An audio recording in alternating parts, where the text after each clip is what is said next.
katulad ni Paul, ang kasiyahan po namin, maniwala man kayo't hindi, ay malaman namin kayo ay gumagaling dahil sa ginawa ni Kristo Jesus. Na kayo ay tagumpay sa inyong buhay. Ano man ang pinagdadaanan nyo, you are an overcomer and more than conqueror in Christ Jesus. Why? Because of the word that you hear in this pulpit. Because you hear that in Christ Jesus, you've been set free.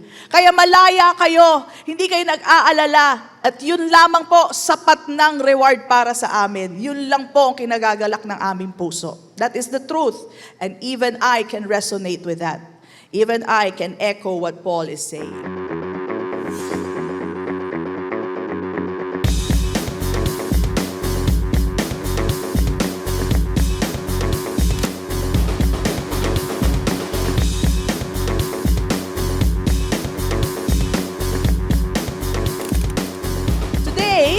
We are continuing with our series. We are in 1 Corinthians. This is the epistle of Paul to the church in Corinth. Chapter 8 tayo last week. Napakadali po ang mensahe. Sabi ko nga, simpleng-simple. But today, medyo challenging, especially for me. So I thank the Lord that this morning I was able to deliver it well. But it's still very awkward and you'll understand why in a minute, okay? In fact, nakikipaghagal pa nga ako kay Lord. Sabi ko, Lord, yung ituturo ko na lang yung tinuro ko sa youth.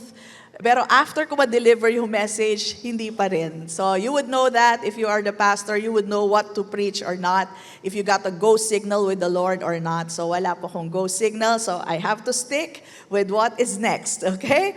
So ito po ang series natin, and today I have entitled it, Freely We Have Received, Freely We Give. Pakideclare po. Amen. So sa biyaya ng Diyos, lahat po na natanggap natin ay libre. Sabihin natin lahat, libre.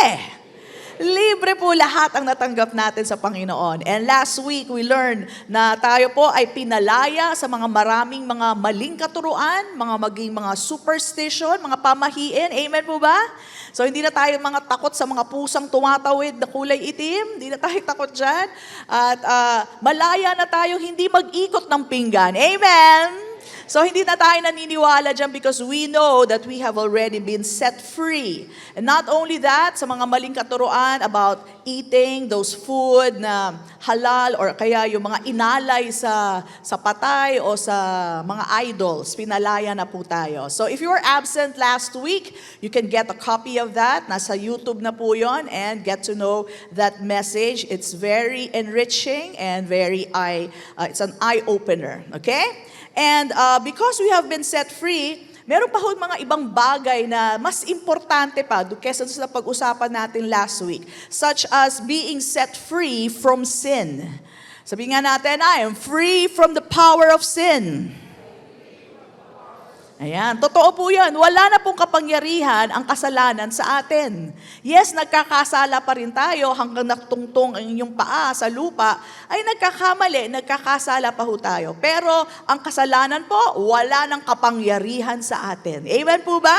Sinabi po yan dito, likewise, in Romans 6, verse 11, likewise, you also, tayo daw pong mga mananampalataya, reckon yourselves or see yourselves to be dead indeed to sin. Patay na tayo sa kasalanan. How? Through Jesus Christ. So patay na tayo nung namatay si Kristo sa krus, kasama tayo namatay. We are identified with Christ. Kaya ang kasalanan, wala na pong kapangyarihan na parusahan tayo. Hindi na tayo magbabayad ng ating mga sala. Amen? Bakit? Kasi may nagbayad na. Amen po ba? So we're dead to sin, but we are alive to God in Christ Jesus. Okay? So that's one. We are also free from condemnation. Sabi mo, I'm free from condemnation. At itong condemnation na to, hindi lang yung paninisi. Ito po yung condemnation being doomed to hell. Hindi ka na ma-judge at patungo ka sa impyerno. Hindi na po. We are free from condemnation. Sabi po dito in Romans 8:1, there is therefore now no condemnation to those who are in Christ Jesus. Are you in Christ Jesus? Yes, you are. And so there is no more condemnation for you. Malaya ka na. Hindi ka na iko-condemn sa hell. Amen? Is that good news or what?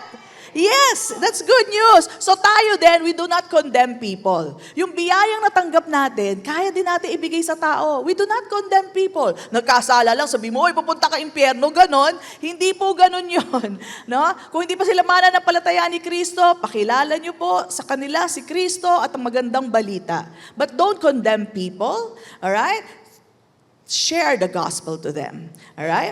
And so that they will be free from the power of sin, will be free from the power of condemnation. At alam niyo po, ang biyaya ng Diyos na galing po sa langit at binibigay sa atin, no, hindi naman po nakikita yan unless you give it away. When I forgive you, the grace is seen in me. Amen? When I don't condemn you, the grace is seen through me. Amen? Pero natanggap natin yan, hindi nakita. That's stated in words and that is the truth. Pero hindi nakikita. Pero once you give it away, grace is seen in you and through you. Amen po ba? Nakikita ang biyaya ng Diyos. Ang kabutihan ng Diyos, kitang-kita sa buhay mo. Bakit? Marunong ka magpatawad. Hindi ka nagko-condemn. Amen? That's the grace of God seen in your life. So not just that, we are also free from the law. Do you know that you are not under the law? You are under? We are under grace. Hindi ka nahuhusgahan ng batas. Yung do not kill, do not steal, yung mga yan, hindi ka nahuhusgahan. Hindi ko sinasabi, huwag niyong gawin yun. Sinasabi ko lang, malaya ka dyan, hindi ka dyan huhusgahan. Alright? Ang sabi po sa Romans 7:4, therefore, my brethren, you also have become dead to the law. Sabi mo nga, I'm dead to the law. Dead to the law, how? Through the body of Christ. Nung namatay si Kristo, kasama kang namatay. Amen? Identity natin, patay na rin tayo sa batas. Ibig sabihin, kunwari, may isang pulis, hinuli ka. No? Ay, hindi wag ikaw. Nahuli yung isang tao. Ay, pagtingin niya, patay na. Ay, dead to the law na yon. Tama po ba ako? Hindi mo na pwede singilin, under the law, ang isang taong patay na. So, tayo po, with our identity in Christ, we are also dead to the law. Dead to sin, dead to law, even dead to the curse. Okay? So, basahin ko muna dito in Galatians 3:13. Darkness and spiritual death, and set you free to live under grace in union with Christ by the Spirit. So patay na tayo sa darkness, sa spiritual death. Patay na to tayo dyan. Tayo po'y malayang-malaya na. Hinugot na tayo sa kadiliman at dinala tayo sa kaliwanagan. Amen po ba? So lahat ng curse fell on Jesus. Wala nang natira para sa'yo. Kaya maski anong sumpa ibigay sa'yo ng tao, o maski isang bruha nagsusumpa sa'yo, wala pong didikit sa inyo. Amen? Because all curse fell on Jesus Christ. You have been set free. Amen? Praise God. Come on, bless the Lord. Hallelujah. At lahat po yan, libre.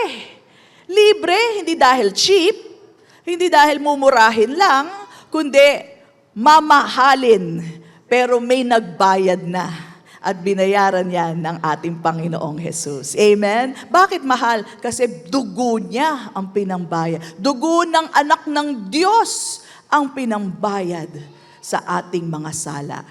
Kaya you who have been set free, you are free indeed. Talagang malaya ka, biruin mo, dugo ng Diyos ang pinambayad sa ating mga sala. Talagang malaya ka. Sobra ang kalayaan mo.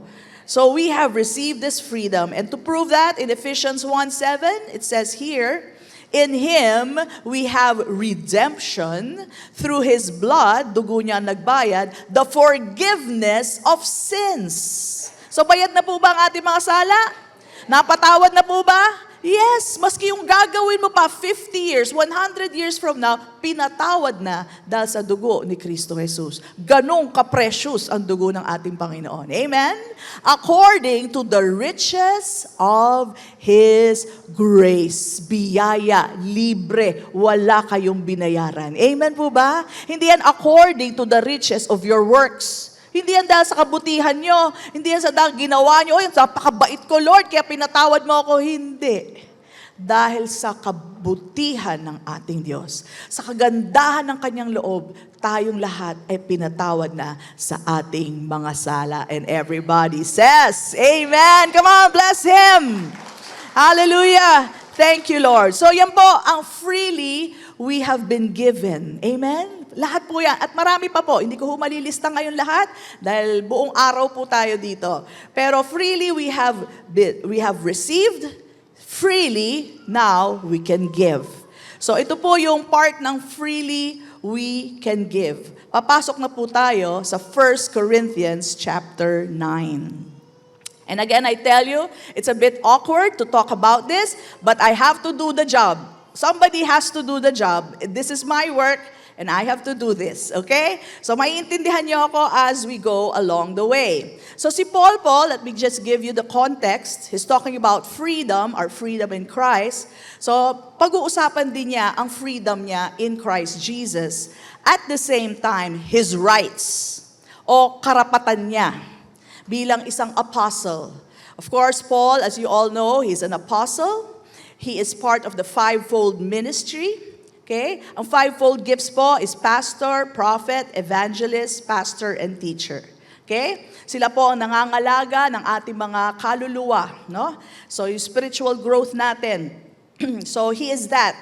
And so, he decided to teach Corinthians, the church in Corinth, what is his right at yung freedom niya kay Kristo. So, tulungan niyo ako na sagutin ang mga tanong ni Paul. Okay? So, sabi niya, dito sa verse na to, 1 Corinthians 9:1, sabi niya, am I not free? Anong sagot? Sagot? Yes! Paul is free. Amen po ba? So, sabi niya, am I not an apostle? Yes! Ba't ang hina niya sumagot? Isa pa, am I not an apostle? Yes! Apostle po siya. At sabi niya, have I not seen Jesus our Lord? Sagot? Yes, nakita po niya on the road to Damascus, papunta siyang Damascus, nakita niya si Jesus Christ. And then sabi niya, are you not the result of my work in the Lord? Hindi ba kayo ay resulta ng aking pagtatrabaho sa Panginoon? Ang sagot? Yes, kausap niya yung mga Corinthians. Resulta kayo ng aking trabaho sa Panginoon. Okay? And then, sabi niya dito, even though I may not be an apostle to others sa ibang churches. Syempre, hindi naman siya lahat yun. May iba pa ng apostle. Sabi niya, surely I am to you. Sigurado ako, apostle ako sa inyo. Sabi niya ganon. For you are the seal of my apostleship in the Lord. So nagpapakilala si Paul, eto ko. Ako'y malaya, ito ang trabaho ko, yan ang assignment ko, and you are the fruit of that. Next one, please. Now look at this. Sabi ni Paul, this is my defense to those who sit in judgment on me. So, bakit nagsasalita ng ganito si Paul? Kasi may nagja-judge kay Paul. And matatawa kayo sa mga unrealistic judgment ng mga tao kay Paul. So, dinidefend niya ang sarili niya. Okay? So, ano yung unang defense niya? Sabi niya, tingnan niyo naman how unrealistic. Sabi ni Paul, don't we have the right to food and drink? Wala ba kaming karapatang kumain ng pagkain at uminom? Bakit po? Kasi may nakakita sa kanyang member, uy, si Apostle Paul, kumakain ng manok, ang laki. Aba, may lechon pa. Kumakain. Aba, natural. Alam nga naman, kayo lang ang pwede kumain ng lechon. Kayo lang ang pwede kumain ng manok. Aba, kumakain din kami, sabi niya. Wala ba kaming karapatang kumain? Sabi niyang ganon. So, chinichismis siya. Siguro nakita na nagpunta sa isang lugar, inimbita, kumakain. Aba, kumakain. Tingnan mo yung kinakain, lechon pa. Ano nga yung lechon? Kayo lang ba may karapatang kumain ng lechon? Okay? Next one, sabi niya, don't we have the right to take a believing wife? Okay?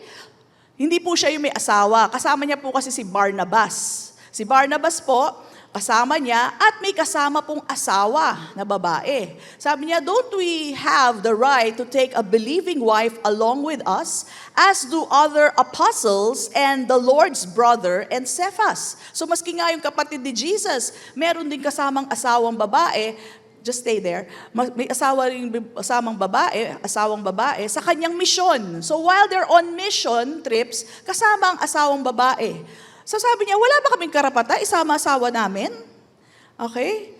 Siguro nagmi-mission sila, tapos may mga nagchichismis, sinama pa yung asawa. Gastos kaya yan. Di ba nagmi-mission? Ay, ba't may kasamang babae? May kasama pang asawa. Sabi niya, wala ba kaming karapatan?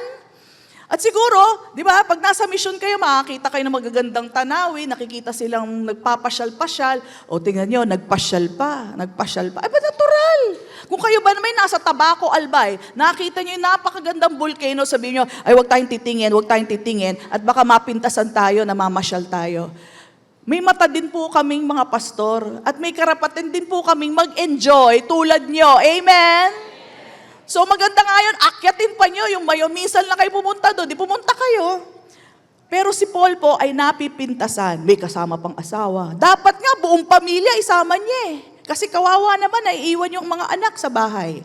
Alright, so he's being judged unrealistically. Na para bagang ang may karapatan lang kumain ay mga believers, pero ang mga naglilingkod hindi pwede kumain. So unrealistic. And I understand them, kasi dati rin ako ganun mag-isip.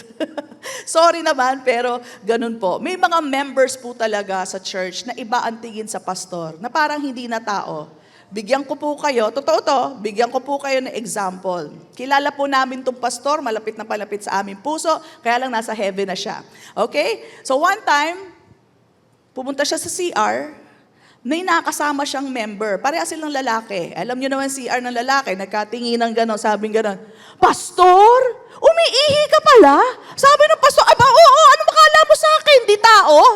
May ganun po, nakakatawa, di ba? Pero nakakagulat po, may tao po na ganun ang tingin. Na para bagang hindi na tao yung pastor. Sabi namin, ba't ganun? Unang hindi ko maintindihan, ba? Anong klase yun? Yung pala, iba ang tingin niya sa pastor, which I also experienced. Diyan po, sa parking lot natin. Hindi ko na alam kung sinong member yun, ha? Kaya sorry na lang, pero ito talaga sinabi sa akin. Nakamaong ako, maong pants. Sabi niya sa akin, Pastora, nagmamaong ka pala? Sabi ko, ano naman kala mo sa akin? Ano ba hinintay mo? Pakpak, tsaka halo? Natural, nagmamaong ako. Nagsho-shorts din ako. Minsan sleeveless din. Huwag kayong masyak. Tao rin ako. Naiinitan din ako. Nakakatawa lang. Sabi ko, anong klaseng comment yun? Kasi nga ang tao, iba ang tingin sa pastor. Hindi ba kami tao din? Di ba pare-parehas lang naman tayo? May mata, may tenga.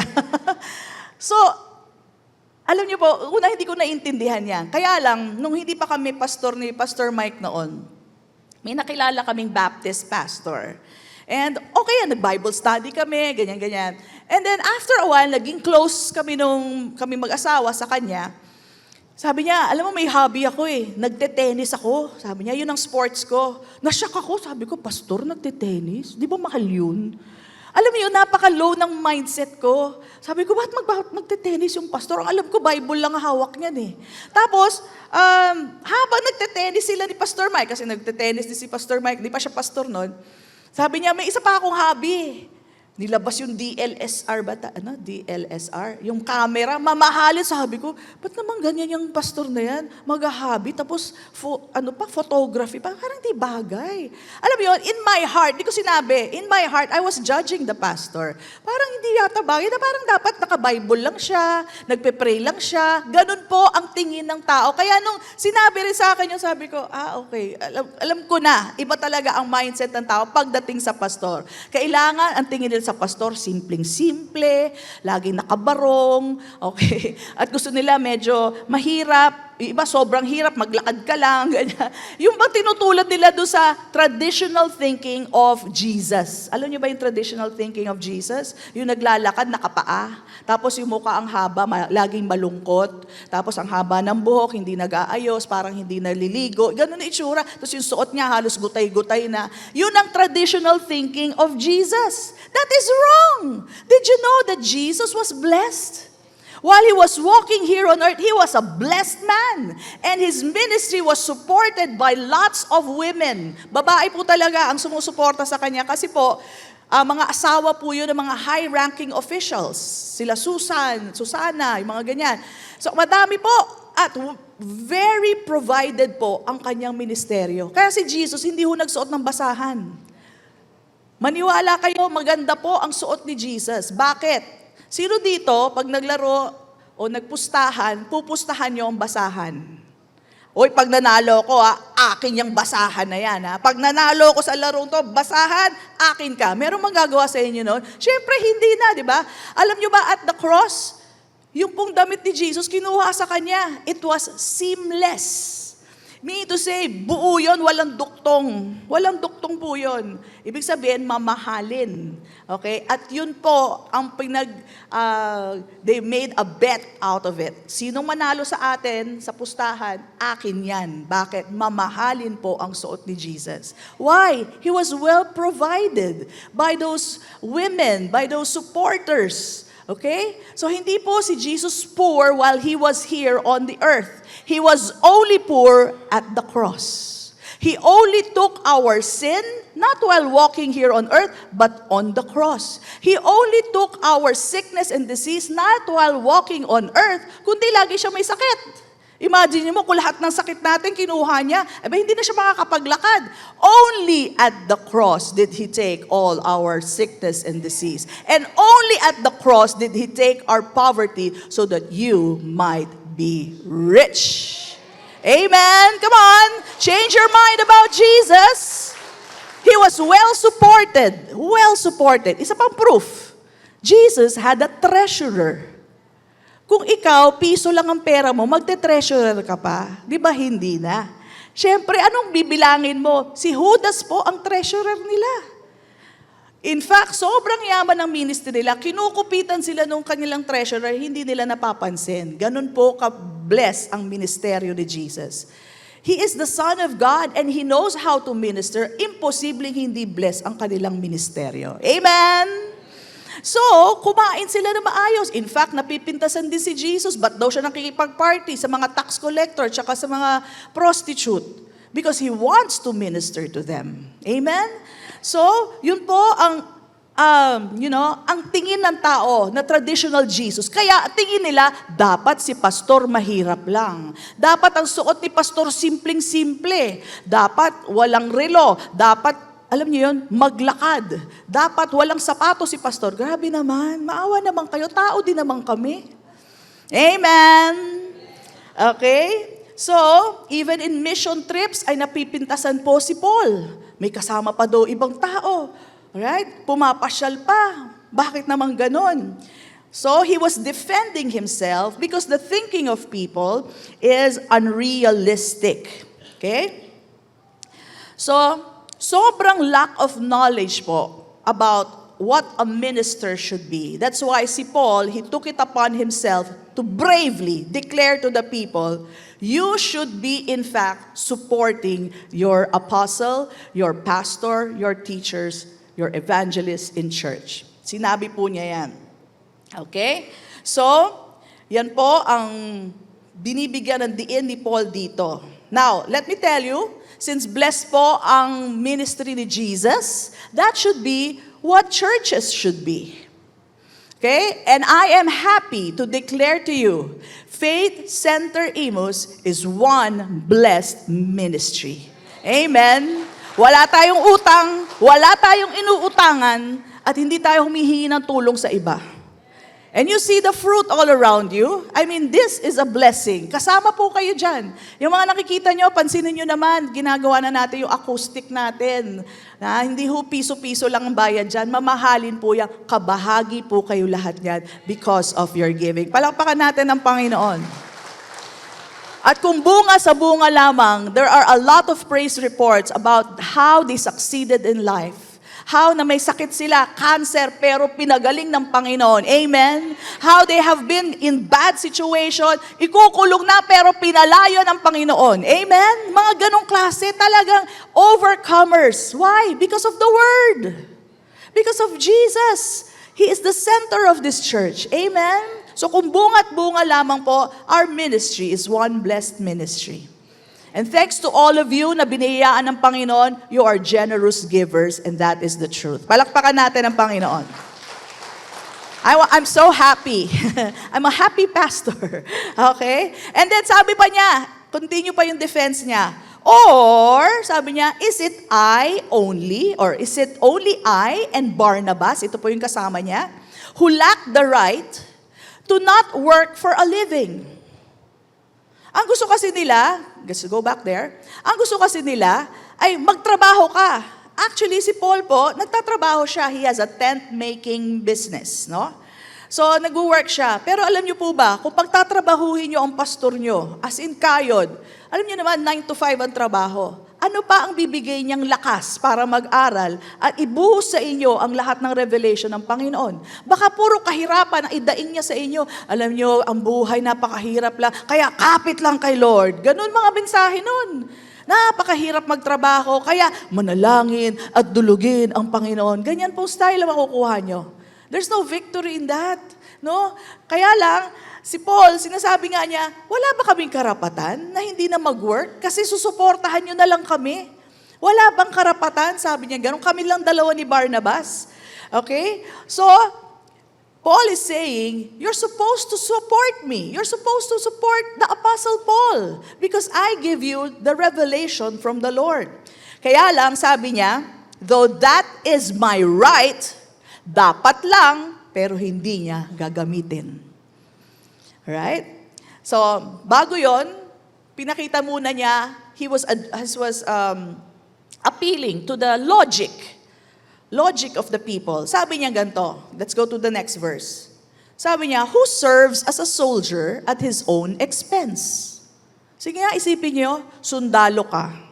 Tapos ikaw ang bibili ng bala mo. Ikaw ang bibili ng baril mo. Pati uniforme mo, ikaw pa bibili. Tapos susugod ka sa mga kalaban, ikaw pa bibili ng pagkain mo. Meron bang ganon? Sige, sino may kilalang sundalo? Lahat yan, sagot ng gobyerno. Biro mo po, protection na nila ang bansa, tapos lahat sagot nila. Bala, pati sapatos nila, pati baril nila. Hindi po tama yon. Ang totoo po sa sundalo, lahat yan sagot ng gobyerno, lahat yan sagot ng bansa. Amen? Ganun po yun. So he was appealing to the logic para at least may sense, magka-sense yung tao na hindi nyo naiintindihan ang inyong ginagawa. No? And then look at this. Who plants a vineyard and does not eat its grapes? Pero ba nagtanim, tapos hindi ka man lang pwede tumikim o kumain dyan? Alam niyo, yung helper namin, si Manang, she's a farmer. And she can testify, o baka may farmers dito, pag ikaw may tanim, may portion ka dyan. Hindi pwedeng wala kang portion. Okay? May portion ka sa tanim and you're allowed to get from that. Okay? And then another appeal to the logic, sabi po ni Paul, who tends a flock and does not drink the milk? Pwede ba yun? Mag-aalaga ka ng baka, gagatasan mo, tapos hindi ka man lang pwede uminom ng gatas. Okay? And so, after appealing to the logic, he goes to the scripture. Look at this. He says, do I say this merely on human authority? Ibig sabihin, hindi lang to human authority ginagamit ko. Hindi lang logic ito, ha? Sabi niya, doesn't the law, and it's pertaining to the law of Moses, doesn't the law says the same thing? Yun din ang sinasabi ng batas. For it is written in the law of Moses, which is perfect and holy. Hindi lang natin magagawa. But the law of Moses is perfect. Sabi dito, do not muzzle o busalan an ox while it is treading out the grain. Ang trabaho niya is to tread the grain para may makain yung mga tao, yung mga nangangalaga sa kanya. Pero kung bubusalan mo yan, ano mangyayari sa baka nyo? Abay, mamamatay yan. Hindi nyo pakakainin habang nagtatrabaho. Mamamatay yan. Mawawalan ka ng kakainin. Amen? So, yan daw ang sinabi sa scripture. This is scripture. And nasabi niya, is it about oxen that God is concerned? Tingin nyo, ang tinutukoy doon ng Diyos ay yung mga baka. Sabi niya, surely He says this for us. Doesn't He? Sabi niya ganon. Ang pinag-uusapan dito ay yung mga ministers of the word, alright?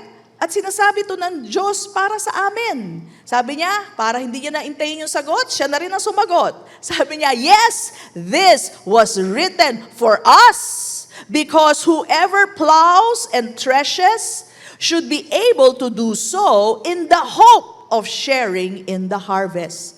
Dapat meron din siyang hango doon. Dapat meron din sa kanyang harvest. Okay? And then look at this. If we have sown spiritual seed among you, is it too much? Kalabisan ba? If we reap a material harvest from you? Yan ang mga husga sa kanya. Bakit naman kailangan bigyan pa yan? Bakit kailangan? Hindi ba mas importante ang spiritual para sa ganon ang business nyo pagpalain? Hindi ba mas maganda, alam nyo, ang sagot galing sa Word of God para tagumpay ka sa lahat ng iyong mga sitwasyon? Amen? Tapos pag tagumpay ka na at okay na yung business, bawal bang makinabang naman ng material from you? Yan ang katanungan ni Paul. Alright? So sabi niya, kalabisan ba? Is it too much if we reap a material harvest from you? And then he goes further. Look at this. If others, ibang apostle, ibang pastor, have this right of support from you, shouldn't we have it all the more? Ano ibig sabihin ni Paul? Kasi si Paul, hindi siya palagi doon sa Corinthians. Right? Hindi siya palagi sa Church of Corinth. So minsan may mga visiting pastors, visiting apostle. Aba, pag may guest speaker, yung mga members, grabe magbigay. Sobra, tuwang-tuwa naman yung mga pastor. Siyempre, guest sila doon, ang daming nagbigay. Tapos pagbalik ni Paul, aba, walang nagbibigay o konti lang ang nagbibigay. Sabi niya, hindi ba dapat kami yun nang binibigyan nyo? Kasi kami nangangalaga sa inyo eh. Ito nga, visiting lang eh. Wala naman pakialam sa inyo yan eh. Amen! Ang hirap nito, no? Pero by the grace of God, di ba? I really need to teach this because there are a lot of Christians who have a wrong thinking of their pastor, of their apostle, of those people who care for them. Okay? But this is something that we need to teach you. Alam nga naman, kumuha pa ako ng ibang pastor, turuan mo nga yung church ko para magtutong magbigay. Kayo ba sa sarili yung pamilya, sabihin mo, kapitbahay, turuan mo naman yung anak ko para mahalin ako at para pagtanda ko naman, tulungan naman ako sa buhay. Tatawag pa ba kay ibang tao? Di ba kayo na dapat ang magturo sa anak nyo kung paano kayo respetuhin, kung paano kayo tratuhin? Amen? You are the right person. So, praise God, by His grace, I'm able to do this. Alright? So, it's a difficult task, but somebody has to do the task. Otherwise, ang sisi yan sa akin, hindi sa inyo. Pwede nyo sabihin sa akin, pastora, hindi mo naman tinuro sa amin. Malay naman namin, ganun pala yun. So, si Paul, kinaya niya, tiniis niya kung ano man ang judgment ng tao. Ako rin, kaya ko to sa biyaya ng Diyos. Amen? Alright? So, sabi niya, kung karapatan lang at nararapat lang, yung nangangalaga sa inyo, yun ang dapat kayong mag-sow. Hindi yung basta bumibisita lang yung isa, kung magbigay kayo, grabe. Abot-abot, libo-libo. Pagdating kay pastor, piso-piso na lang. So nagtatampo si Paul, but at the same time, it's more of correcting them. Hello, how do you view your pastor? Is there any gratitude? Is there any care? Then you should support your pastor. You should support the one who cares for your souls. Amen? Alright? So yan po ang bravely, boldly na dineclare po ni Paul. Okay? Now, yan po ang nararapat. Yan po talaga ang nararapat. And nabilib nga po kay Paul kasi hindi ho siya pahaging. Hindi siya yung pahaging-haging lang. Dinerecho niya As in, derecho, ba't ko papapahagingan? Derechohin na natin. You should be able to support your ministers of the word. Okay? Dahil karapatan na. But, ito maganda kay Paul. Sabi niya, in the next verse, but we did not use this right. On the contrary, we put up with anything, maski magdildil ng asin, rather than hinder the gospel of Christ. So after appealing to the logic and giving you the verses, at nalaman nyo kung anong dapat na treatment sa inyong pastor, pero hindi ide-demand sa inyo, o ikaw magbigay ka. Lahat kayo, bawat isa sa inyo, I demand you give me. Why? Because it's his right. Sabi niya, I will not use this right. He did not use it. So, gaya po ni Paul, we will not demand anything from you. All giving should be coming from the heart. Kung ito ay hindi mensahe na it does not sit with you because you do not have a revelation of it, don't give. Because all giving, pag hindi galing sa puso at masayang puso, wag na lang. Because that is not acceptable. That is not acceptable at all. So sabi niya, we did not use this right. So ibig sabihin, he did not demand on it. He did not instruct each one, you give, you give, you give. Hindi po siyang ginawang ganyan. Sabi niya, kung yan ay magiging hindrance pa para tanggapin niyo ang mensahe, ang mabuting mensahe, the good news, hindi bali na lang. So all giving should come from the heart, with gratitude, with cheerfulness.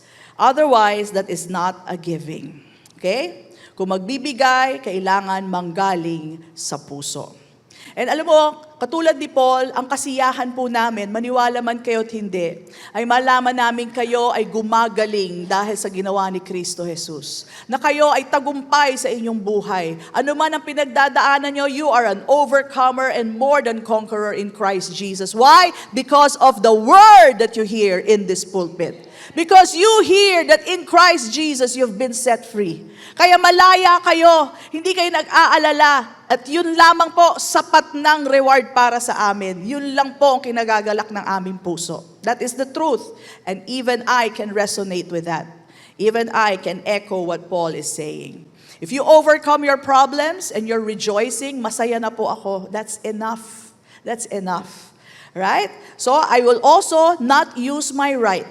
Alam niya ni Sister Lenny, I do not use my rights. There are lots of rights that I have that I do not use in the church. I would rather mapunta na lang ito sa savings natin. I would rather na mapunta na lang ito sa mga members natin who are, volunteers para sa kanilang pamasahe. And Sister Lenny told me that. Isa sa mga natuwa ako na kinagulat ko rin na, Sister Lenny is our finance officer. And we were discussing finances. And she told me, alam mo, Pastora, kung ba't ang dami rin nating savings sa church? Because our church is blessed. Alam mo, sabi niya sa akin, kasi Pastora, hindi ka maluho. And that's true. Parang inangking ko ng bahay to na hindi po pwedeng may nakabukas na kuryente, pababayaan mo. May nakabukas na aircon, pababayaan. May sayang dito o mga hindi naman kailangan bibilin. Hindi po tayo ganyan dito. Napakaayos po ng church natin. Amen? So, though I have rights, I do not use those rights. I would rather it goes to the people. Okay? So, praise God also, our members are so blessed. They understand the word and they apply the word. And our church is blessed. Look around you. We are so blessed, not only in the physical facility, but also in our leaders and workers. Binibigyan po natin na allowance yan. But, ito sasabihin ko sa inyo, they willingly would do it without the allowance. Pupunta yan sa outreaches, mga lugar na hindi nyo pupuntahan, pero sila pinupuntahan nila. And they would gladly give their time for these children, for these people that they don't even know, they're not even related. For students, imagine niyo, ang aga-aga, nandun na sila sa eskwelahan, nagtuturo ng mga kabataan. That's our campus ministry. Amazing. That's why when I tell you, I am blessed with this church, you are my blessing, that is the truth. Bilang pastor, magkaroon ka ng mga ganyang leaders, amazing grace of God.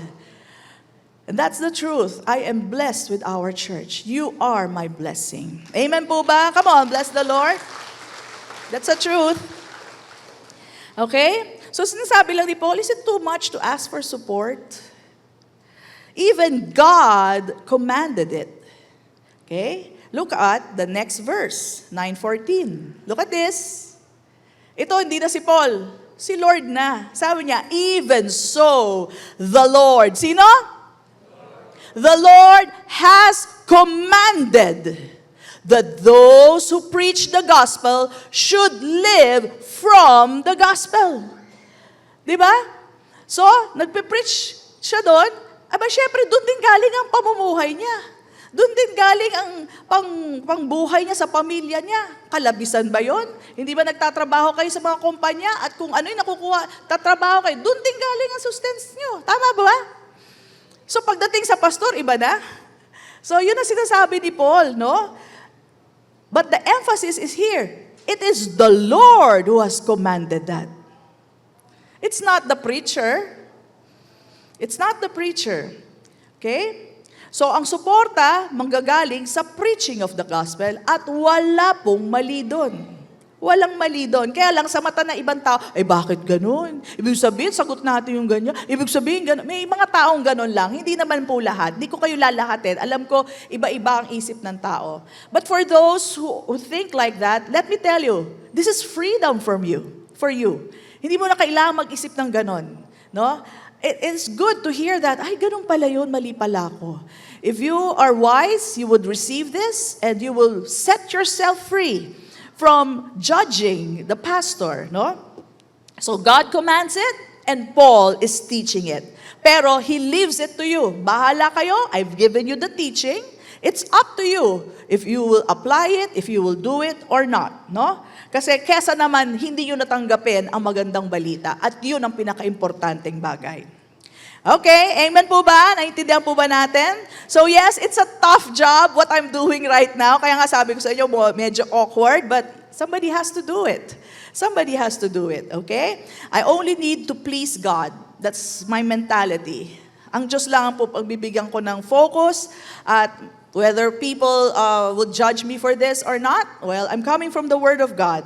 So again, if there is any gratitude, any love, any care for the one who teaches and cares for you, hindi lang po ako, about your spiritual life, you are to give support. Now, naintindihan ko rin po kung yung iba natatakot or meron silang hesitation. Bakit? Kasi naman po, totoo naman, at hindi natin ikakaila na may mga corrupt din. Pero hindi lahat ng corrupt, kunwari may kasama kang corrupt ka na rin. Tama po ba yon? Sa trabaho nyo, may mga kasama rin kayong corrupt, pero hindi ikaw. Tama po ba yon? Huwag natin lalahatin. Kasi meron talaga pong corrupt at hindi ho natin sila, hindi natin sila sagot. Yun, no? So, iba po ay hindi tinawag na pastor, pero nagpapastor. Sila po ay mga kubrador. Pero that's how it is. I mean, how can you steal from the people, from the money of God? So that's how they do it, no? And ito lang masasabi ko, by their fruits you will know them. Amen? So, of course, ang pinaka-context nun is for a prophet, but, the prophet is also part of the fivefold ministry. Okay, fivefold gift. But there's another verse in the Bible in Matthew 7:17. Ang sabi dito, even so, every good tree bears good fruit, but a bad tree bears bad fruit. So look around you. See your lives. Has it changed? Has it improved by the grace of God? Then you know the answer. Good fruit is what we have here. Amen po ba? Okay? So again, di ko kayo mabiblame. Talaga meron po talagang gumagawa. Pero wag po nating lalahatin. And meron nga po akong nakausap na isang, hindi ko papangalanan siya, pero leader po natin dito. Dati po siyang taga-ibang church. Sabi niya sa akin, pastora, bigay mo pangalan ko, okay lang sa akin, kaya ko namang harapin yung pastor. Sabi ko, wag. Wag ganon, hindi tayo ganon. So, pero kinuwento niya sa akin, and I asked permission whether I can share it with you all. So sabi niya sa akin, yes, pastora, pwede niyo i-share. So, siya po kasi ang treasurer sa church nila. Okay? So, sa church nila, 95% napupunta lahat kay pastor. Tapos 5% na natitira sa church. Yung 5% na yung pambayad ng rent, pambayad ng kuryente, ng tubig. Sabi ko, paano nagkasya yun? 5% na lang sa church. Hindi ho kasya yun. Okay? Sabi ko, paano yung mga workers nyo? Ay, mabuti na lang, pastora, meron pang isang elder na nagbibigay sa amin. Kaya hindi naman kami nagkukulang. Sabi ko, tapat talaga si Lord. Maski kunin lahat ng isang tao, pero may magbibigay at magbibigay sa mga tapat sa Kanya. Amen po ba? Pero talaga nagulat ako. 95 sabi ko, di wala nang natira. Sabi niya, pastora, sa totoo lang, wala. So ako po'y gulat na gulat dyan. Alam niyo bakit? Because dito po sa FCI, bukod sa mga volunteers natin, hindi ho natin pinagmamalaki ang mga amount na meron sila, no? But we do give them. Why?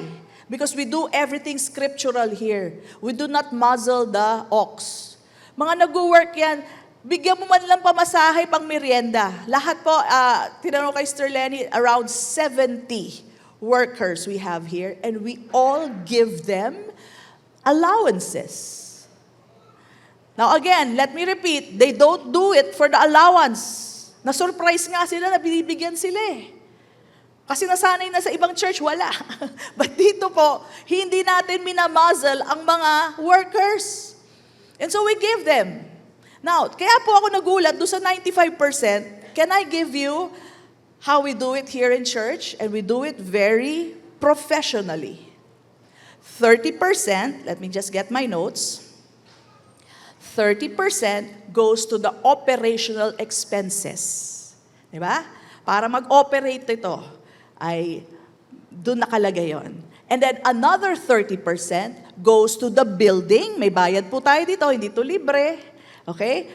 Building rentals, utilities, water, electricity, diesel. Meron po tayong generator. Okay? Yun po yung susunod na 30%. 60 na, di ba? The 10%, it goes to mission. So may mga mission tayo, may mga pinadadalan tayo ng pera, 10%. And then yung remaining 30%, okay, administrative expenses. Ano po yon? Ito po yung allowances and benefits of the staff. Ilan po ang staff? We have 9 plus me, 10.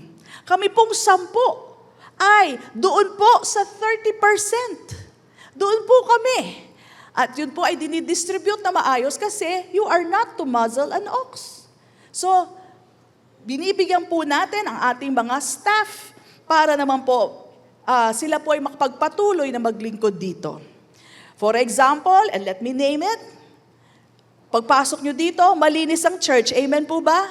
Sa gantong kakulob na church, pagpasok nyo dyan, aagiwin ito, tapos may musty smell or moldy smell. Tama po ba ako? Nakakaintindi kayo ng gano'n? Ang baho nito. Salamat sa Panginoon, si Brother Nante with Brother Alex, they have this so clean, wala kayo naaamoy na molds o kabahuan dito sa church. Amen po ba? Dapat bang bigyan ng allowance? Dapat. Abay, may mga pamilya yan. Amen po? So we give them allowance. Hindi lang yun, may iba pa sila mga ministries. They join the campus ministry, may inahawakan din si Brother Nante na Faith Riders. You know, they have other ministries. And you know, they would willingly do this without. Kaya lang, paano naman ang pamilya? Amen! Okay, so dapat lang, di ba? Dapat lang may allowance sila. And then we have Brother Bob, our worship team. Sila po dito. Amen? Oh yes, come on! Sila rin po sa wake services, si Brother Bob, other dedication services, tapos men's net. Siya po ang nag-aasikaso niyan. And then we have Brother Mel, who is our external minister. Come on. Extra pakila Brother Nante and Brother Alex. Come on. Okay, for Brother Mel, external ministries natin sa SOG, sa PNP, sa munisipyo. You know, pag hindi ko po binigay sa kanya, ako po gagawa nun. So, siya po talaga yun. Sa barangay cluster, sa dedication wake, and barangay outreaches. Amen? Tapos may mga faith groups pa yan. Sister Nanet, she's for the children's ministry. Come on! Children's ministry, yung lesson yan. Diba? Lesson plan yan, lahat. Pag-alaga sa mga teachers, kakainin ng mga bata, kalinisan sa taas, all these things. Alright? At may barangay outreaches pa siya. Si Brother Zach, of course, you know him? Come on. May alternate preacher, di ba? Sa sound system din po siya. Yan. Silang dalawa ni Brother Well, inintay nila hanggang alas 3 ng umaga, mailagay po yung soundproofing na yan. Alas 3 ng umaga. Hindi na babayaran yung ganyan. That's their heart. Amen? So, young adults, siya rin po in charge dyan. And then we have Brother Jabs. Come on. In charge of the youth, sa video, lahat na nakikita nyo ditong announcement, siya po lahat yan. At marami po yung idea si Brother Jobs, sa banking, sa wedding, sa SSS, PhilHealth, Pag-ibig, lahat po siya in charge dyan. Wala nga kaming alam, siya lang may alam eh. He knows everything at marami siyang kakilala. And a lot more. Okay? Sister Sally, come on! Sister Sally, SOL Directress, Campus Ministry, Women's Ministry, Convergence, Zumba, at marami pang iba. Hindi na nga yan umuwi sa kanila. Sorry, John. Sabi ko, umuwi pa ba ito si Sally? Dito na siya nakatira. Okay, Brother John, salamat sa iyong patience. Alright? But, wow, she's all around. Dapat ba may allowance? Dapat! Diba? Dapat lang. Sister Len, siya ang ating finance officer. Come on! Kasama ko siya sa wedding. Akala niyo yun lang, nakaayos na kasi. Parang wala siyang ginawa, di ba? Grabe yung papeles niyan. May mga papers yan, mga filing of it. Ang pagiging finance, ang dami pong busisi yan that I would not want to do dahil ang dami pong mga pera-pera dyan at mga multiplication, addition, okay? Tapos sa office, siya rin po ang facilitator natin. Sa admin, kasama ko po siya. So, dapat ba may allowance? Dapat lang. Di ba? And then myself, of course. The preaching of the word. Amen. Come on. Thank you, Lord. Counseling, di ba? Ano man mga problema nyo, counseling. Hindi lang sa office, pati nga sa bahay, nagka-counsel pa ako eh. Di ba? Pwedeng online, pwedeng chat, pwedeng anytime, strike anytime. Okay, weddings, child dedication, admin, and overall head. Amen? So, 10 po kami.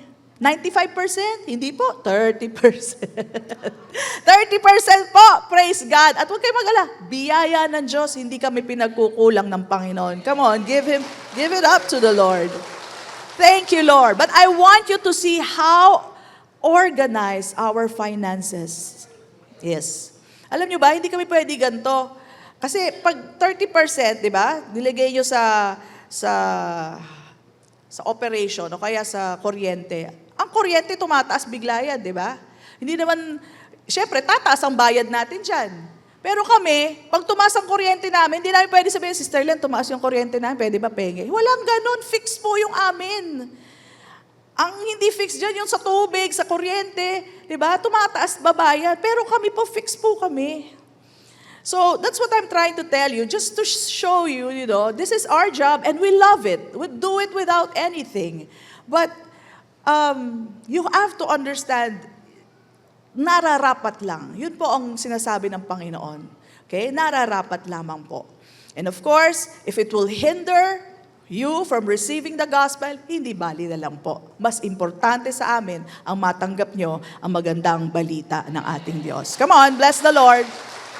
That's the truth. Okay? So, I have seen good things in our church. And it is the time that I would like to share with you that may savings po tayo, ang church natin. Okay? And then, we have a lot in Rufel. I would like you to know that sa mga bago at sa mga matagal na nag-iintay ng development niyan. We had some issues. Wala po kaming issue. Tayo, on our side, wala. Yung nakapaligid po sa atin, may issue. Hindi po tayo may issue. Kung natatagalan kayo, it's not our issue, it's the issue around us. But I have, of course, asked Sister Miriam Igtiben, kasi si Cap EG, ay hopefully with the prayer and grace of the Lord ay matulungan tayo para po ang daan natin doon sa JRG. Something like that. So kung kilala nyo sila, dun po ang daan natin at napakaiksi lang po, walking distance lang, nasa church na po kayo. And if we can have, baka kilala nyo si Lolo na may-ari ng 2 dingding doon. Baka namang kamag-anak nyo sila, Lolo, baka pwede na, titibagin lang natin sandali yung pader. I'm announcing this to all because baka may kilala sa inyo, si Lolo. Tanggalin lang namin sandali yung pader, build namin ulit. Pag makaraan na po lahat ng mga big equipment, alam tawag sa mga trucks, makadaan lang po so that we can build.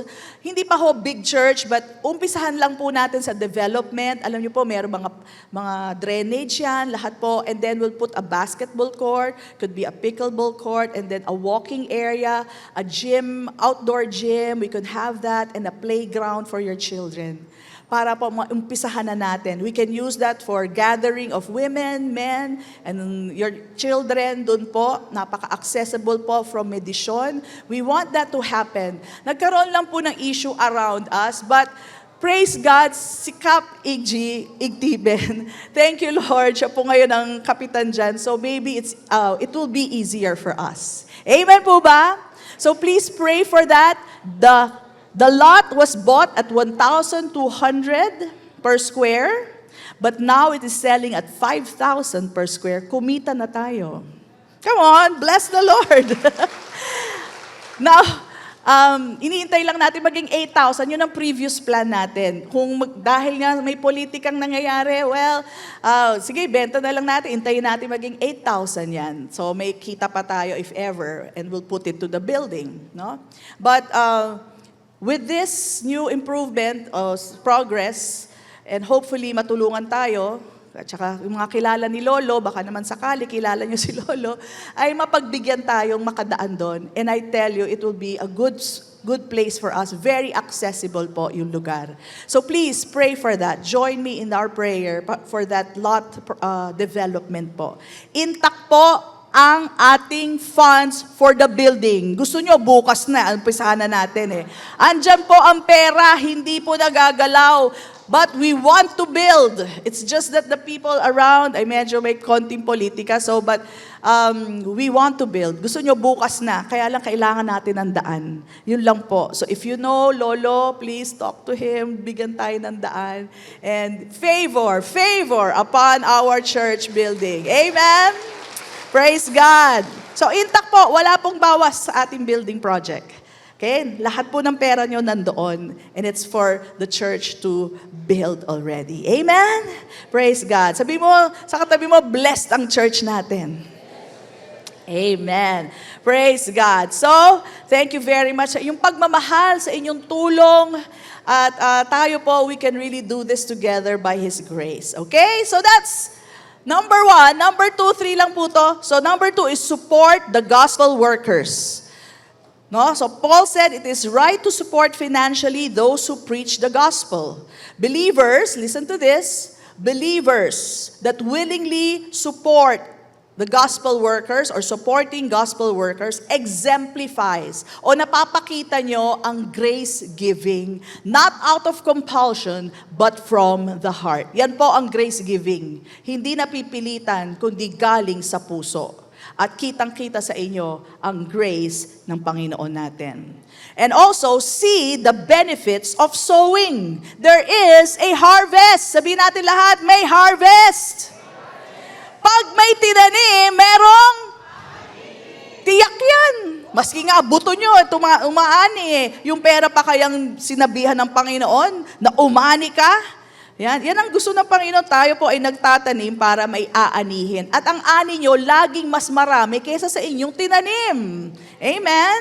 God gives the increase. And do not separate grace from, the grace of God from giving. Lahat ay biyaya niya. Ang binigay niya sa atin ay buto para itanim. Di ba sabi? He gives us seed to sow. Binigay sa iyo yung seed, nasa sa iyo na kung isosow mo. Kita niyo ba kung gaano kabuti ang Panginoon? Nasa sa inyo pa rin ang desisyon. Because He wants you to be part of that. So that pag umani, kayo rin po ang magagalak. Praise God, dahil sa tinanim ko may ani. Amen! So don't separate the grace of God from giving. Okay? Even the result of that is the grace of God. You cannot separate the two. He gives us seed to sow and bread to eat. Mean to say, ang kakainin nyo, yung bread. May provision siyang bread. Yung bread ang kakainin nyo, yung seed isosow.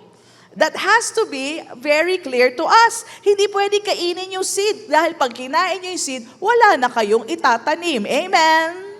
At pag walang tinanim, walang simple, basic. Amen po ba? So, sa biyaya niya lahat ang galing ng mga bagay na ito. Galatians 6:10 sabi, let him who is taught the word share in all good things with him who teaches. Do not be deceived, huwag kayong padaya. God is not mocked, for whatever a man sows, that he will also reap. For he who sows to his flesh, puro sa inyo lang, sa atin lang, sapatos, damit, pagkain, will also, what? Will of the flesh reap corruption. Abay, nasisira ang sapatos, damit, hindi ho yung permanente. But he who sows to the Spirit will of the Spirit reap everlasting life. So yan po ay panghabang buhay ang matatanggap natin. So let us not grow weary while doing good. Okay? And sabi dito, while doing good, for in due season we shall reap. Ano sabi? We shall reap if we do not lose heart. Okay? And then, sabi dito, therefore, as we have opportunity, let us do good to all, especially to those who are of the household of faith. Amen? Number 3, hindi ko na kailangan explain yan. Living from identity, not duty. So let's live from the identity that we are already made rich in Christ. That God is gracing us, giving us grace seeds so that we can sow. Doon tayo manggaling, hindi to duty. Hindi to, kailangan daw magbigay, di magbibigay ako. Wag po gano'n, wag nyo na lang ibigay. Di ba? Come from the identity that I can never outgive God. That God is my provider. That He has made me rich. That He has made me generous. That I know how to love. That's where you should come from, okay? So, tayo po, pag nagbibigay, under the new covenant, not because it's commanded you, but because you give from the grace of God.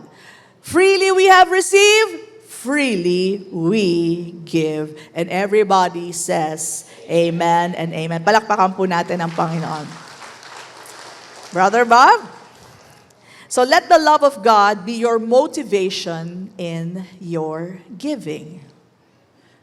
Inuulit-ulit ko po, kung tayo po'y napipilitan, huwag na lang po, sayang lang, kasi wala pong ani yan. Sayang po. No? So rest assured, rest in the assurance of your identity na ikaw ay pinayaman na ni Kristo Jesus. Amen? Is that true? Amen. So if you live from that, you can give freely. At alam mo naman, you can never outgive God. Pag binigay ko to, grabe. Babalik din po sa akin. Okay?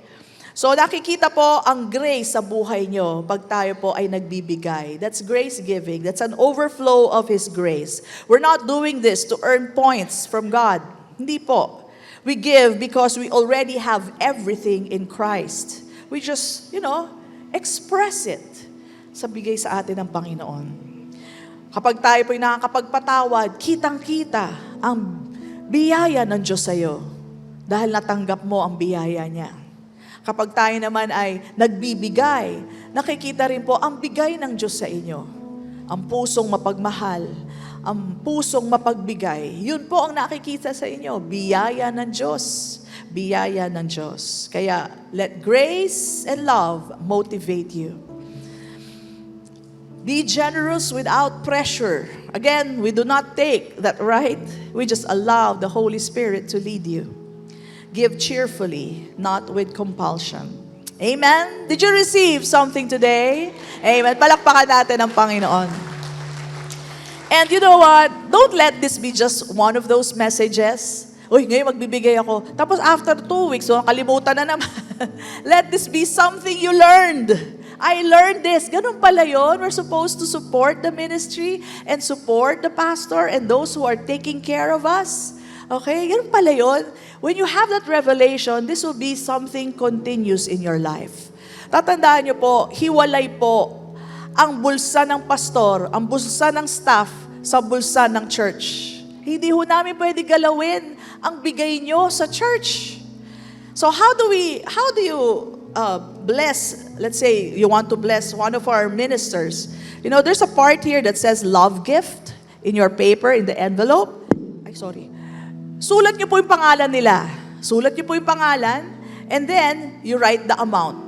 Pag wala ang pangalan nila doon, hindi po nakakarating sa amin yung binigay nyo. Lahat po yan, pasok sa bangko. Wala pong nakakarating sa amin.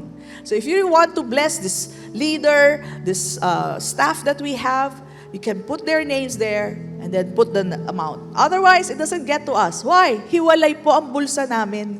Hindi namin pwede sabihin, uy, kulang kami sa ano ngayon. Pwede ba kumuha dyan sa church? Hindi po ganun dito. Hindi po kami dilista-lista. Ito po ay very professionally and organized by Sister Lenny. That's her gift. Amazing gift. Hindi ko kaya yun. Buti na lang meron taga-hawak ng ating blessing dito sa church. It's a not so easy task, but she has been graced to do this. At kaya naman, ang savings natin, grabe din. Thank you, Lord. This is a blessed church, let me tell you. So blessed, we're even blessing other churches. Come on, give Him the praise. Okay, so for our giving, ang dami ko na po nabigay sa inyo scripture, how you can freely give. Let me read to you a testimony. Ito, testimony na to. You cannot deny this kasi kilala nyo siyang lahat. This is testimony from Doc Frida. No? So we were talking and sabi ko, Doc, pwede mo ba i-share yan sa church natin? Sabi niya, sige, Pastora. Okay? So sabi niya ito, makinig kayo, ang ganda. Sabi niya, good day, FCI. Thank you, Pastora Ann, for the privilege to share God's goodness in our life with regards to finances. I got born again in 2003 here at FCI. My Damascus Road, katulad kay Paul, was literally a long coastal road. O, di ba? While raining cats and dogs at 2 a.m., I needed to stop on the road's shoulder because of zero visibility. I was going to San Juan de Dios Hospital in Pasay City to attend to a patient's childbirth, just with a few minutes of sleep because I was insomniac back then. I left the house with all of my housemates sound asleep. On the 5th year of my medical practice, I was burnt out due to the demand of my profession. On call 24/7. Di po biro ang trabaho ni Doktora. I cried and said, Diyos ko, hindi po ako masaya, wala akong peace. Sabi niya ganon. Napaka-unfair. Lahat sila sa bahay tulog, pero ako magwo-work. I stayed there for about 15 minutes. Not so long after that, I decided to attend church service dito po sa FCI. Thank God for my sister Rose who prayed for me and shared her changed life after being born again and who kept on inviting me to church. Praise and worship pa lang, I felt blessed. I'm so grateful that our church is uncompromising in teaching regarding giving, especially in the area of tithing and offering. As early as my second time of attending the church, it was already a revelation to me right away to give my tithes and offering for the cause of Christ. And I asked permission kay Doc. Doc, I'll mention also that you give love gifts. From Pastor Mike pa lang to me and even to Zach, consistently, wala pong mintis yan, consistently she has been giving to us. And then sabi niya, my spiritual maturity was quite fast by the grace of God. I appreciate and enjoy my profession more, despite the many challenges along the way. My profession is an avenue of God's blessing. There is joy despite the hardship. Hindi ho talaga biro, nakita ko siya. Biro mo, kakahiga pa lang namin. Nag-retreat yata tayo nun. Kakahiga pa lang namin. Bumangon na si Doc. Sabi ka, bakit Doc? Matutulog pa lang kami, ah. May pasyente ko. Sabi ko, Doc, okay ka lang? Kaya ba yan? Tagaytay pa kami nung pupunta pa siya dito sa Imus. Sabi ko, oh my, what a job. sabi ko, grabe, the respect that I gave her because it's not an easy task. Kaya huwag kayong tumatawad ha, ang hirap maging doktor. Okay, and then sabi niya dito, there is joy despite the hardship, and it is also an opportunity for me to minister and share the word to others, especially to my patients. God sustains me with power and wisdom, and by His grace, though I'm nearing my senior citizenship year, I'm not thinking of retiring soon. O diba? I'm not retiring soon from work. My desire is to give significantly for the cause of Christ through the church. Consistency, makinig, consistency in giving is one of the keys for continuous reaping. Diba? Continuous ang giving. Di syempre, continuous din ang reaping and the abundant life that is in store to those who trust in Him. And you don't need proof. Doon sa nakakilala kay Doc, alam nyo naman bahay niya sa orchard, di ba? O alam nyo talaga lahat ang buhay ni Doc, di ba? So, what a blessing. Tapos mag-share pa siya sa lahat ng pagkakataon. Lagi kaming magkakolab niyan to minister to people. It's really her heart to serve. And sabi nga niya sa akin, Pastora, I can actually, what's that word? Retire. Pero gusto ko magbigay sa church eh. Kaya hindi pa siya nag-retire. Because that's her heart. And really, sa totoo lang, she has given consistently and with a sizable amount that, we can only thank God for. Thank you, Lord, for our Doc Frida. Not only sa finances, but the service she gives us. Sa word, nag-word din siya, at saka sa pagiging OB niya. Amazing, amazing. The grace of God in her life. Kitang-kita ang biyaya ng Diyos sa buhay niya, maging sa kanyang buong pamilya. Amen? Praise God! At dagdag pa, sabi niya, thank you, Pastora Ann, my husband, Brother Lito, and FCI family. You play a great part in my sanctification. Nasabi pa niya, buti nga, Pastora, sa FCI, di nyo withhold sa members yung sowing and reaping para mabless kami. Yun po ang totoo. Ang turo po ng sowing and reaping, hindi po para sa pastor, para sa inyo. Salamat po, Pastora. Spirit-led po ang mga messages sa FCI, evident po sa numbers. And she's talking about our savings. All intact, all because of God. Come on! Praise God! Hallelujah. So, that is the blessing of being grace-filled. Pati pagbibigay nyo, grace-filled din. Mabiyaya ang ating Diyos. Amen po ba? So let's give cheerfully today. Itaas po natin ating mga kalob and let's just thank the Lord. Father, we thank you for opening our eyes to the truth, teaching us that we are to support the ministry, even the ministers, Lord God.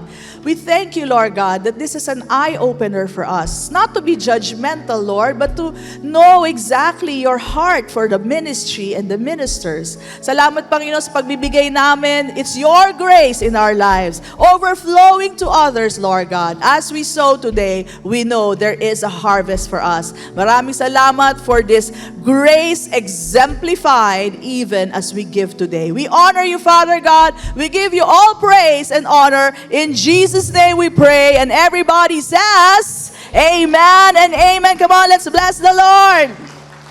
Hallelujah. Okay, so we will stand up now, but huwag kayong umalis kagad kasi may bonus ngayon. I have a good friend, Sheng. She's a singer and she'll sing for you after this service. Don't miss out on that. Tayo muna tayo. We'll declare the blessing and then sit down again because you're going to be blessed. Hallelujah. Taas po natin ating mga kamay. Father God, we thank you. Oh, we are so blessed, Lord God. As we go forth out of this place, we declare, Lord God, we are blessed to be a blessing. Salamat po sa mayaman yung biyaya. Declaring safety for each person. Good health for everybody in this place. Good wealth because you are our provider, Lord God. Salamat, Panginoon. Your anointing in us will surely be seen by others. Grace upon grace on your people, on your children. Maraming salamat, Lord. We give you all praise and honor in Jesus' name. And everybody says, amen and amen. Palakpakan po natin, Panginoon.